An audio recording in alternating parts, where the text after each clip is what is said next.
আরে এটা তুমি কোথায় নিয়ে আসলে? এটা হচ্ছে বারুইপাড়ার সেই বিখ্যাত ব্রহ্মদত্ত ধাম। চলো ভিতরে গিয়ে মন্দিরটা ভালোভাবে ঘুরে একটু দেখি আর আমার বন্ধুদেরও দেখাই।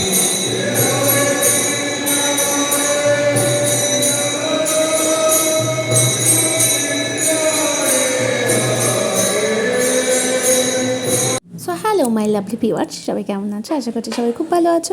আমার নতুন একটা ব্লগে তোমাদেরকে অনেক ভালোবাসা জানাচ্ছি। বিকেল ওই 4টে বাজে আমরা বেরিয়ে পড়েছিলাম বারুইপাড়ার উদ্দেশ্যে। ওই যে প্রতি ব্লগে বলে থাকি রবিবার আসলেই মনটা আনচান করে কোথাও একটা গিয়ে ঘুরে আসি। তবে কি জানো তো, আমাদের বেরোতে একটু দেরি হয়ে গেছিল।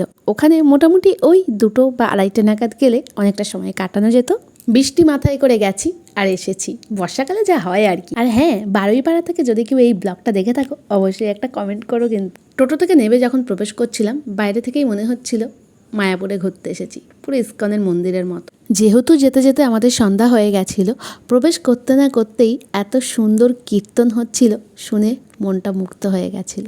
কিছুটা সময় কাটানোর জন্য দারুণ অসাধারণ একটা সবুজে ঘেরা পরিবেশ পেতে হলে অবশ্যই একবার ঘুরে এসো। আর হ্যাঁ, সকাল সকাল পৌঁছে গেলেও কোনো অসুবিধে নেই, 12টার সময় ওখান থেকে ভোগ পাওয়া যায়। বড়রা তো আনন্দ পাবেই, বাচ্চারা কিন্তু একটুও বোর হবে না, জানো তো। ওখানে বাচ্চাদের চড়ার জন্য অনেক কিছু আছে, আর তাছাড়া বাইরে অনেক ফাস্টফুডের দোকানও পেয়ে যাবে। তবে হাতে সময় নিয়ে গেলে ওখানটা ঘুরতে আরও বেশি ভালো লাগবে। আমার তো ইচ্ছা আছে আরও একবার ওখানে গিয়ে ঘুরে আসা। যারা এখনো ভাবছো যাবো বা যাওনি, অবশ্যই একটাবার গিয়ে ঘুরে এসো। তো চলো, আমার এই ব্লগ ভিডিওটা যদি ভালো লেগে থাকে অবশ্যই একটা লাইক কমেন্ট করে দিও কিন্তু। আর হ্যাঁ, আমার চ্যানেলে নতুন হলে অবশ্যই সাবস্ক্রাইব করে নিও।